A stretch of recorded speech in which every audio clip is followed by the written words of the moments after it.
এক নম্বরে আল্লাহ তাআলা বললেন, ইয়া আইয়ুহাল্লাযীনা আমানু লা তুকদ্দিমু বাইনা ইয়াদাইল্লাহি ওয়া রাসূলিহি ওয়াত্তাকুল্লাহ ইন্নাল্লাহা সামিউন আলীম।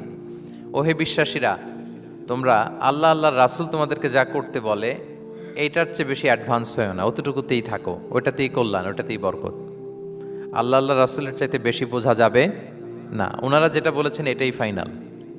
মা কানা লিমুমিনিন ওয়ালা মুমিনাতিন ইযা কাদাল্লাহু ওয়া রাসূলুহু আমরান আইয়াকুনা লাহুমুল খিয়ারাতু মিন আমরিহিম। আল্লাহ রাসূল যদি আমাদেরকে কোনো নির্দেশনা দেয়, তখন কোনো বিশ্বাসীর জন্য এটা মানলেও চলে, না মানলেও চলে, এরকম ভাবা যাবে? আল্লাহ রাসূলের পক্ষ থেকে, আল্লাহর পক্ষ থেকে একটা আদেশ আসছে, এখন এই আদেশ আপনি মানলেও হয়, না মানলেও হয়, এরকম নাকি ব্যাপারটা? বলেন তো। বরং মানতেই হবে। বরং কি? মানতেই হবে। এটা কম্পালসারি, এটা অপশনাল না। তাহলে সমাজকে শান্তিপূর্ণ করার এক নাম্বার গাইডলাইন হচ্ছে আল্লাহ রাসূলের পক্ষ থেকে যে নির্দেশনা আসবে এটা আপনাকে কম্পালসারি টু অ্যাবাইড বাই, এটা মানতেই আপনাকে হবে। এবং রাসূল সাল্লাল্লাহু আলাইহি ওয়াসাল্লাম যেটা শিখিয়েছেন ওইটাই স্ট্যান্ডার্ড, এর চেয়ে আর ভালো করা যায় না। এক সাহাবী বেশি ইবাদত করতে যেয়ে বললেন যে আমি আজ থেকে সারা রাত তাহাজ্জুদ করব, রাতে আর ঘুমাবো না। আরেক সাহাবী বললেন আমি সারা বছর রোজা রাখবো, আমি আর রোজা ভাঙবো না। আরেক সাহাবী বলে আমি আমার স্ত্রীদের কাছে যাব না, আমি সন্ন্যাসী জীবনযাপন করব।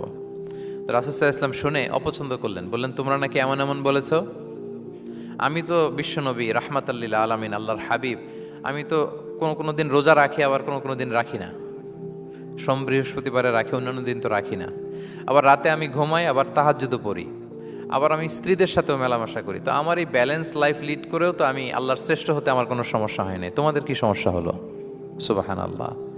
দেখেন, ইসলাম খুব ব্যালেন্সড অ্যাপ্রোচে বিশ্বাস করে, ভারসাম্যপূর্ণ জীবন বিধান। তার মানে রাসূল সাল্লাল্লাহু আলাইহি ওয়াসাল্লাম যেটা শিখিয়েছেন ওইটাই স্ট্যান্ডার্ড। আপনি কি রাসূল সাল্লাল্লাহু আলাইহি ওয়াসাল্লামের চেয়ে বেশি মুত্তাকি হতে পারবেন? বুঝে থাকলে আওয়াজ করে বলুন, আল্লাহ রাসূলের চেয়ে বেশি বুজুর্গ হওয়া সম্ভব? মুত্তাকি হওয়া সম্ভব? আল্লাহওয়ালা হওয়া সম্ভব? তিনি যেটা শিখিয়েছেন ওইটাই স্ট্যান্ডার্ড। তাহলে প্রথম দিক নির্দেশনা হচ্ছে আল্লাহ রাসূলের চেয়ে বেশি বোঝা চলবে। ওনারা যে নির্দেশনা দিয়েছেন সেটা মানলেই জীবনের সুখ, সেটা মানলেই কি এক নাম্বার গাইডলাইন। সমাজ যদি শান্তিপূর্ণ সমাজ আমরা পেতে চাই, পিসফুল সোসাইটি যদি পেতে চাই,